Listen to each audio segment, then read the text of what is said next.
والمعاد والهيبة والسلام والعظمة والكبرياء والصلاة والسلام على سيد الرسل وخاتم الأنبياء سيدنا محمد المصطفى محمد المهتدى وعلى آله وأصحابه الغر الهدى أما بعد فأعوذ بالله من الشيطان الرجيم بسم الله الرحمن الرحيم ولن ترضى عنك اليهود ولا النصارى حتى تتبع ملتهم صدق الله وصدق رسوله النبي الكريم الأمين اللهم رب اشرح لي صدري ويسر لي أمري واحلل عقدة من لساني يفقهوا قولي إن الله وملائكته يصلون على النبي يا أيها الذين آمنوا صلوا عليه وسلموا تسليما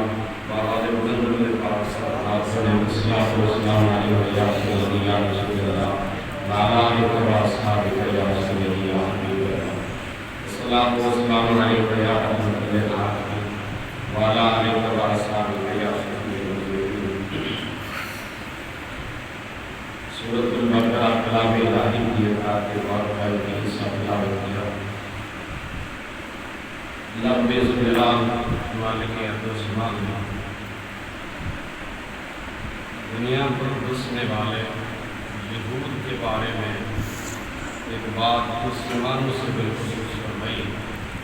چونکہ اس وقت فلسطین کی سرزمین لہو لہو ہے مسجد اقصی کسی صلاح الدین ایوبی کو پکار رہی ہے اور مسجد اقصی پھر سے عمر بن الخطاب رضی اللہ عنہ کی راہ میں ہوتی ہے ہر کلمہ کو مسلمان کا اس وقت پسینہ چاک چاک ہے جگر چاک چاک ہے منظر بڑا افسوسناک ہے تو فلسطین کی وہ مقدس سرزمین جس کو کلام الہی میں اللہ رب ذوالجلال نے ارض مقدسہ قرار دیا موسیٰ علیہ السلام نے قوم سے فرمایا تھا یا قوم ادخلوا الارض المقدسۃ التي وہ ارض مقدس جو سینکڑوں انبیاء کرام علیہ السلام کا قبلہ رہا جس مبارک شہر کو حضرت ابراہیم خلیل اللہ نے بابل سے ہجرت کر کے فلسطین کو آباد فرمایا پھر ابراہیم کی ملت میں سے متعدد انبیاء کرام علیہ السلام کا وہ قبلہ اول مرکز اول ٹھہرا حضرت یوسف رضی اللہ عنہ نے رسالت صاحب رسول کی بارگاہ میں عرض کیا کریم کائنات سے پہلی مسجد کون سی بنائی گئی فرمایا مسجد الحرام حضرت ابوذر فرماتے میں نے پھر پوچھا کہ اس کے بعد کون سی مسجد بنے گی آقا کریم صلی اللہ علیہ وسلم نے فرمایا مسجد الاقصی حدیث کی روایت کے الفاظ یہ ہے ترجمہ طبرانی میں آقا کریم صلی اللہ علیہ وسلم کے غلام نے پھر آپ کے آقا دونوں میں فاصلہ کتنا ہے فرمایا 40 برس کا مسجد حرام 40 برس پہلے مسجد اقصی 40 سال بعد مدنی آقا صلی اللہ علیہ وسلم نے ارشاد فرمایا جس وقت اس مقدس شہر میں اللہ کے جلیل القدر نبی حضرت سلیمان علیہ السلام نے بیت المقدس تعمیر فرمائی آپ نے تعمیر قبلہ اول کے بعد بارگاہ الوہیت میں 3 دعائیں فرمائی پہلی دعا یہ فرمائی مالک کائنات میں آپ کی بارگاہ میں یہ دعا کرتا ہوں آج کے بعد میں ابن داؤد یعنی حضرت سلیمان علیہ السلام جو بھی فیصلہ کروں میرے اللہ میرا کوئی فیصلہ تیرے کسی فیصلے کے خلاف نہ ہوگا اللہ نے اس دعا کو شرف استجابت عطا فرمایا حدیث رسول کے الفاظ ہیں دوسری دعا کی امام الانبیاء صلی اللہ علیہ وسلم نے فرمایا وہ دعا تھی ملکن لا ینبغی لأحد من بعدی قرآن نے اس کا ذکر کیا مالک مجھے ایسی سلطنت اور بادشاہت ہے کہ ویسی ٹھاٹ و باٹ کے ساتھ دنیا کا کوئی شہنشاہ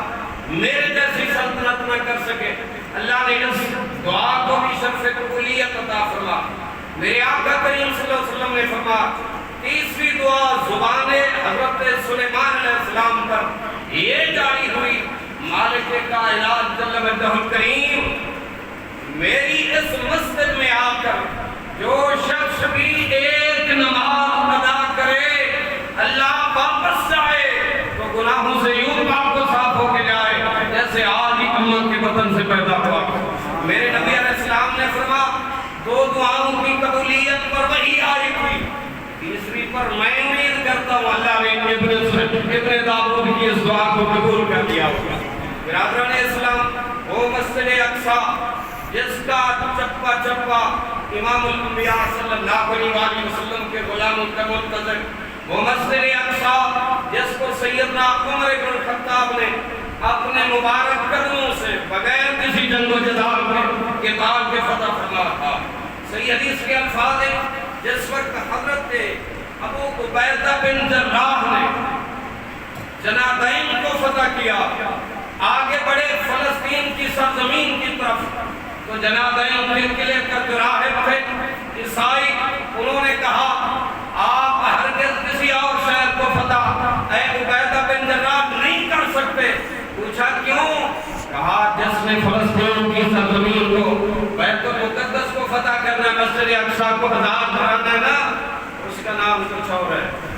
حضرت ابو عبیدہ بن جراح نے فرمایا کیا نام؟ اس نے کہا اس کا نام یہ ہے کہ وہ آخر الزمان خاتم الانبیاء صلی اللہ علیہ وسلم کا صحابی ہوگا، اور اس کا نام عمر بن الخطاب ہوگا، اور اس کی من و عن تمامی نشانیاں اللہ نے تورات زبور انجیل کے اندر لکھ چھوڑی ہیں۔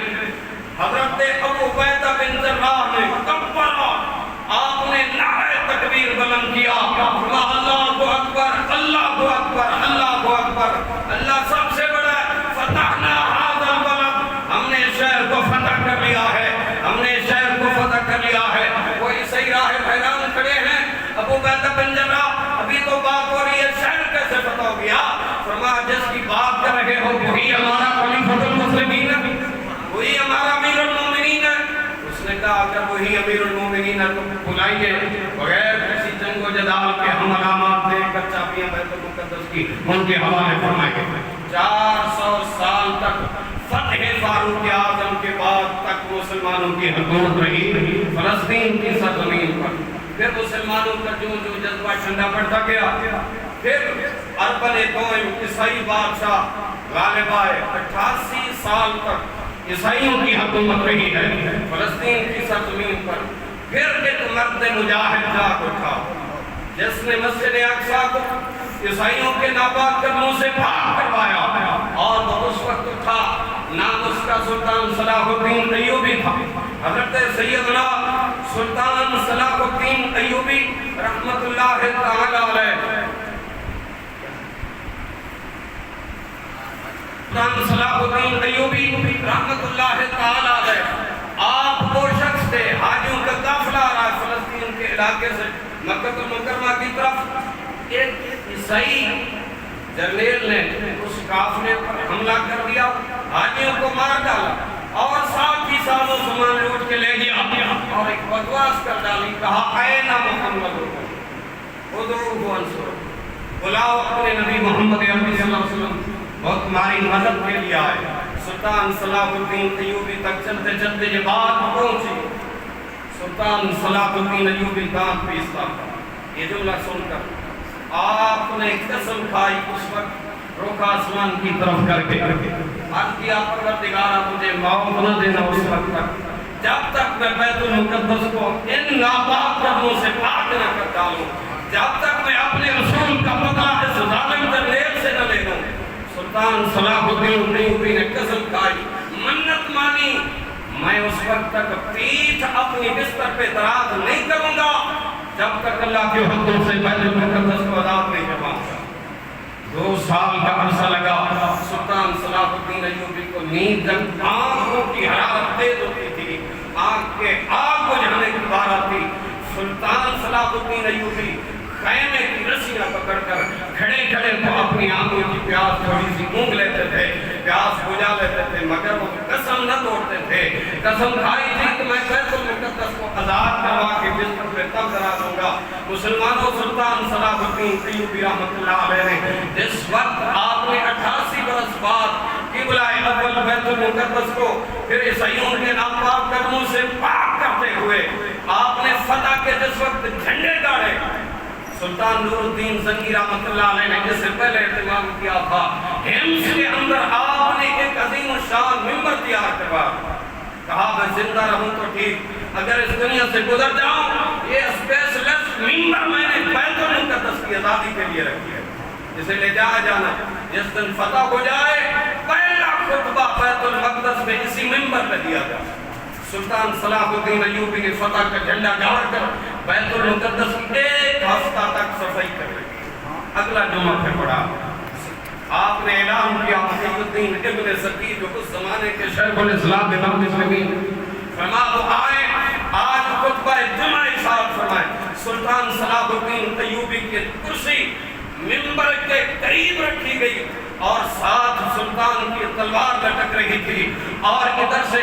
امام خطبہ دے رہا تھا شیخ محی الدین ابن سقی۔ سلطان صلاح الدین ایوبی نے ایک بات کہی، کہا میری بات کو یاد رکھنا، فرما بیت المقدس کی آزادی کے لیے ایوبی کی تلوار ضروری ہے، اور ایوبی کی تلوار کے لیے مسلم میں جذبہ جہاد ضروری ہے۔ مسلم کے اندر جذبہ جہاد جب تک نہ ہوگا بیت المقدس آزاد نہیں ہو سکتا۔ مسلمانوں آج وہی مقدس سرزمین پھر سے لگو لگو ہے، ہم تو کچھ نہیں کر سکتے، یہ کام ہے ارباب اختیار کا، ارباب اقتدار کا، انہیں چاہیے مسلم امہ متحد ہو جائے، ارباب اختیار اقتدار جو ہیں، ارباب اختیار جو ہیں وہ ایک آواز بن کر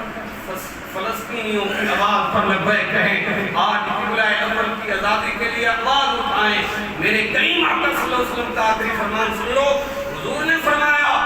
قیامت اس وقت تک قائم نہیں ہوگی جب تک میری امت کی یہود سے جنگ و جدال نہیں ہوگی۔ یہ یہودیوں کے ساتھ جنگ و جدال کی ابتدا ہو چکی ہے۔ رسول کائنات صلی اللہ علیہ وسلم کی قیامت کے بارے میں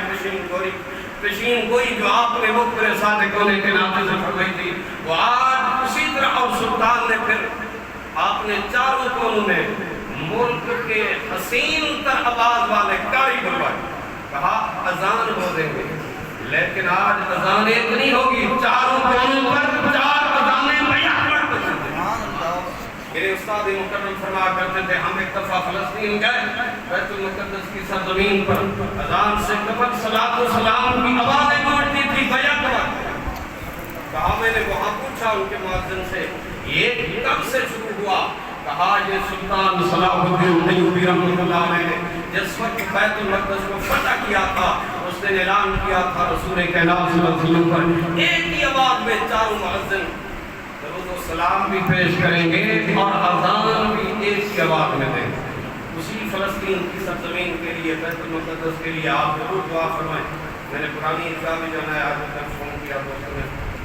کے لیے حاضری اللہ پاک نے اور آپ سب کے آگے اپنی حسین بارگاہ میں قبول فرمائے۔